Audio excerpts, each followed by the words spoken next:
going to be telling you guys a bunch of facts about our penguins. I've given an opportunity for Shauna, who's making her way through the crowd. She's another one of our apiculturists. She's going to be feeding our penguins. And right behind her is Madison. She's one of our volunteers. Her role during this feeding is to keep track as to how much each of our penguins are eating.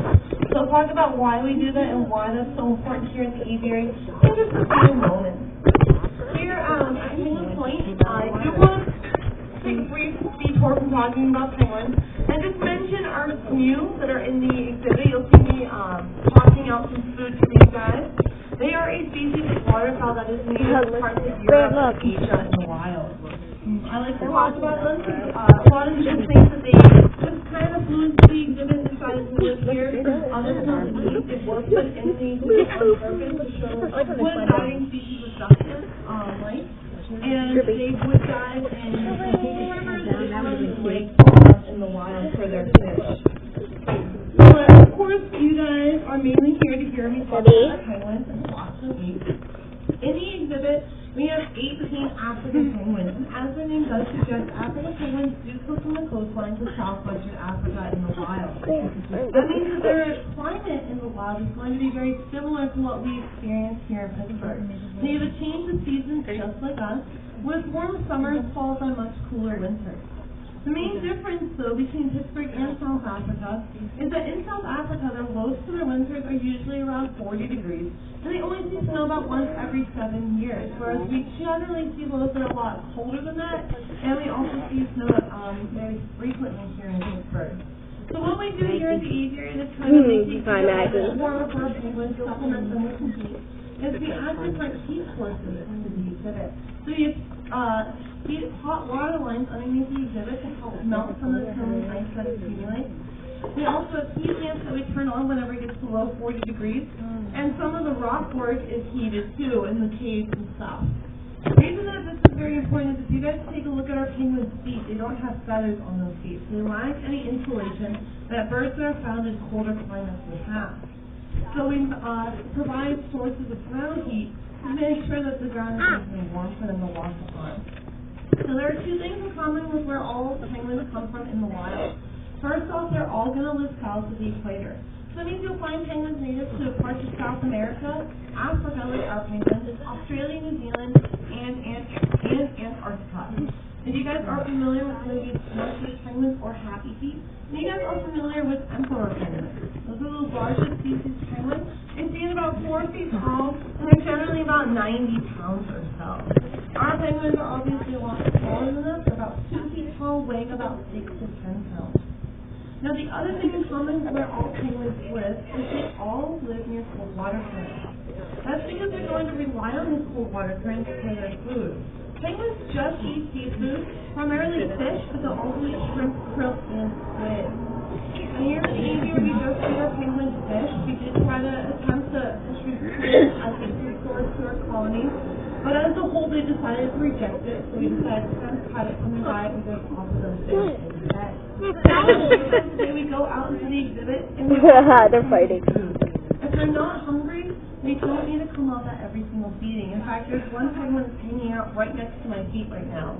He might have had a very big breakfast or a very big lunch. He's just not feeling hungry right now. So he knows that there's food over there, but he's just decided that he's not hungry. Now, what this means is that we have to make sure that all of our penguins are eating throughout the day, and that they're all eating about how much we would expect them to. So every single time we have a penguin feeding, we have a recorder that is keeping track as to how much each of our penguins are eating. So you guys over there might occasionally hear Shauna call out a penguin's name or a type of fish. She's going to be talking to Madison, who's going to record any information that she hears Shauna say onto a piece of paper. At the end of the day, we go ahead and look at all those numbers just to make sure all of our penguins are eating about as much as we would expect them to. And we also see how it correlates to how much they've been eating throughout the week. There are different things that we can see with our penguins in terms of how much they eat. So if the penguin stops eating for a few days, that could be a good sign that they're not feeling too well. Or if a female penguin starts to eat a whole bunch and then she stops all of a sudden, that's a good sign that she's getting ready to lay eggs. Now in the wild, these guys would be hunting for their fish, swimming in those cold water currents. They spend about 75% of their life in the water. Look at the duck. They can hold their breath for about 2 to 3 minutes. I'm taking about 15 to 20 miles per Yeah, hour. mine. And they're able to go down a depth of about 400 feet. So they're very well adapted to being able to swim and being able to hunt very efficiently. It's because on average, we expect our penguins to eat about 15 to 20% of their body weight every single day. To put that in terms for us, a 100-pound person will eat about 56 to 80 quarter-pound hamburgers in one day to eat like our African penguins. Hamburger. A lot of fish that they go through. In fact, last year, our colony, which had Are you doing a video? ate almost 4,000 pounds of fish last year. That's a ton of fish. In fact, it's almost 2 tons of fish that these guys went through.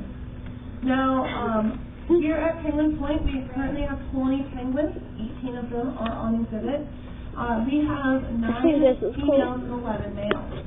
There's no way to tell the difference between a male and a female African penguin. They're both about the same size, same coloration, and whenever it comes to taking care of the eggs and the chicks, the males and females will split the responsibilities about 50-50. So instead what we do is a DNA test. We take some blood or feathers, we send those samples off to the lab. The lab looks at the DNA on the samples and tells us whether that penguin is a male or female. Based on that information, we do band our penguins differently. So our male penguins are banded on their right wing, and our female penguins are banded on their left wing. So that penguin that kind of has back to me up there on the slope, I can tell that's a male penguin just because it's banded on his right wing. Now those wing bands also tell you that penguin's individual name. All of our penguins do have names, but if you really wanted to, and you had the time to, you could identify all of our penguins based on their dot patterns on their stomachs and necks. As they're all individualized to each penguin, kind of like how we all have our own crown types. But with 20 penguins and with a lot of the dot patterns looking very, very similar, we decided that it would be a lot easier for us if we just kept them all with individual name bands. Now our youngest penguin in the exhibit is actually the one that's right next to me. His name is Happy. Happy recently celebrated his second hatch date here at the National Aviary. He was hatched here back in 2014. His parents are Sydney and Betty, who are on exhibit here at the aviary as well. Now our oldest penguin in the exhibit is Stanley. Stanley celebrated his 15th hatch date back in August. That would be about the max life expectancy for these guys in the wild, about 10 to 15 years. In captivity, though, we can usually double it to be about 20 to 30. There's a lot of different factors that take part into that. First off, these guys aren't allowed to eat as much as they want. We literally have a fridge full of food just for these guys. And we can pull more if we need to. Another reason is they don't have to worry about predators here at the aviary. Their natural predators are going to be sharks, Cuban sea lions, and killer whales. Third, and probably most importantly, is the fact that our penguins here at the aviary have very good health care. We do have vet staff that are on site throughout the day. So if there's any issues with our penguins, we can call them and be able to take a look at our penguins instead of to get them feeling better. Now, while African penguins are doing very well in captivity, unfortunately, out in the wild, it's a completely different story. Over the last 100 years or so, there's been a 98% decrease in African penguin numbers in the wild. It's expected that if those rates continue, as a species, African penguins could be extinct within the next 10 years. Even more unfortunately, is the fact that these huge declines are primarily due to human impact. Overfishing, encroachment in connecting areas, and oil spills are having huge holes on these guys and their numbers in the wild. But luckily, there's things that we're doing here at the National Aviary, and there's things that we encourage you guys all to be doing, even in your own homes in Western Pennsylvania, to help these guys a world away. One thing that we do here at the aviary is we support an organization known as SANCOP. SANCOP is a wildlife rehabilitation center that is based out in South Africa. What they do is they help to rehabilitate injured African penguins and abandoned chicks with the goal of re-releasing them back into the wild. Here at the aviary, we support SANCOP by giving them a portion of our proceeds, and we also send down staff members from time to time to help them out during their busy season. You guys want to learn more about SANCOP? The Big Orange Sun from Penguin Point gives you a little bit more information about how we helped them 2 years ago. Underneath that big orange sun is a giant behind you. Money that goes into the community goes directly to SANCOP to help them out. Behind you. Another way you guys can support SANCOP and support our penguins here at the aviary is by purchasing one of our penguin penguins. Well, we do different penguins here. They not walk to camp or beach. They walk across the field to create a unique masterpiece every single time. It's a great way to help these guys because a portion of the proceeds that we get from these penguin paintings also goes directly to Sandclub to help them out.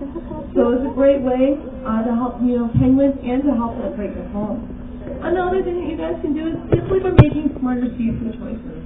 Modern Day Aquarium is out in California, and they have a gross called Ducky. what these walkthrough does is it creates cards that tell people what the best seafood choices are to create a sustainable seafood company. Now what this does is it breaks down all the fish that you get in the grocery store and just read it right there for you. Best choices, good alternatives, and the avoid categories. So if you're interested in those cards, we do have them here at the aviary. Kind of an example from there's this graphic that says slow down. Underneath that graphic there are a bunch of the seafood cards. So if you guys want to grab some of those, you can take them home, start making sustainable seafood choices. It's a great way not just to help African penguins, but to help every single species out there that eats seafood. If you guys want the information on the app on your smartphone, there is an app for it too. It's called the Seafood App. It's on most smartphones. And it's going to kind of wrap up my penguin talk as we're starting to slow down. But before we kind of end, I do want to tell you guys we are offering a new encounter here at the National Aviary where you guys can actually go into the exhibit and help feed our penguin colony. If you guys want to learn a little bit more about that encounter, it's going to be starting March 1st. Pre-registration is required, so I do encourage you guys to look up the information on our website, aviary.org. If you guys have any questions at all, feel free to come up and ask. Like I said, my name's Abby. I'm more than happy to answer any questions that you guys might have. Otherwise, I'd like to thank you guys for hanging out with us, and I hope you guys all enjoy the rest of your day here at the National Aviary.